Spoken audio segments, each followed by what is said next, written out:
찍게. Oh, this is 알파 경제 뉴스. 최서윤 아시아경제 기자입니다.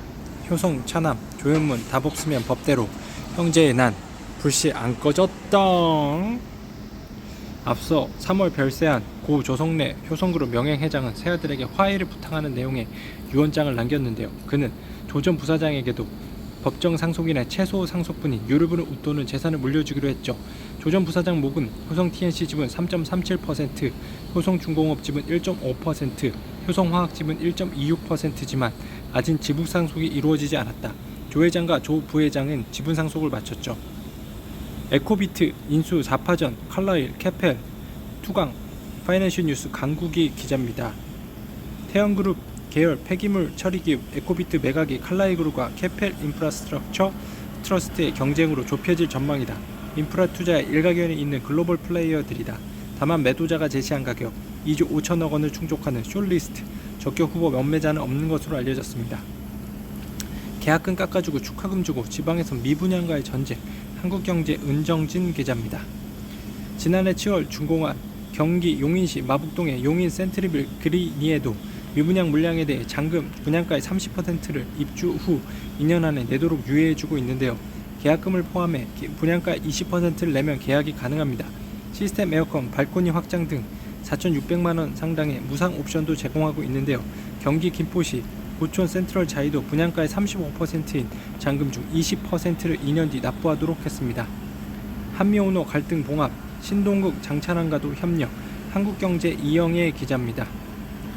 조회수는 없고요. 다만 한미그룹 핵심 계열사 및 한미약품 대표이사 변경 여부 등은 구체적으로 나오지 않았습니다. 현재 한미사이언스는 차남 임종훈 대표, 한미약품은 연구원으로 입사해 30년간 근무한 박재현 대표 체제입니다. 이번 타협으로 한미그룹 오너 일가와 신 회장은 한미사이언스 지분 과반을 갖게 되는데요. 신동국, 송영숙, 임주연, 임종윤, 임종훈 등의 지분은 55%에 달합니다. 주주친화 대신증권 한 달 만에 주가 15% 상승했는데요. 신동윤 기자입니다. 헤럴드 경제. 대신증권이 배당 정책을 밝힌 이후 4년간 배당 성향이 평균 51%입니다. 제시한 가이드라인을 소폭 웃돌며 배당 정책을 지켜왔는데요. 시가 배당 4개년 평균 8-9% 수준입니다.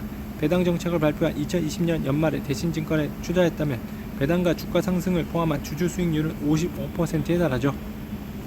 정윤희 헤럴드 경제 기자입니다. 위기 아닌 위기 대비 SK 행보에 거는 기대. 조회수는 없는데요. 올해 들어 SK는 지난해까지 부진했던 캐시카우 수익 창출원들이 상승됩니다. 적자에 시달렸던 SK 하이닉스는 세계시장 1위에 고대역 폭 메모리 HBM 힘입어 지난 1분기 영업이익 2조 8,800억 원 달성했고요. SK 이노베이션도 1분기 영업이익 6,247억 원 기록, 전년 동기 대비 66% 늘었습니다. 올해 SK그룹 전체 세전이익은 약 20조 원 수준에 달할 거란 전망인데요. 전기차 배터리 등 일부 사업이 부진한 건 사실이지만 그룹 전체가 위기라고 단언하기엔 지나친 측면이 있죠. 스케일업 단계 진입한 스타트업 리더급 인재부터 모읍니다. 파이낸셜 뉴스 장유화 기자입니다. 조회수는 없고요. 실제 아파트멘터리 요거는 안 해도 되겠습니다. 알파균의 경제 뉴스였습니다.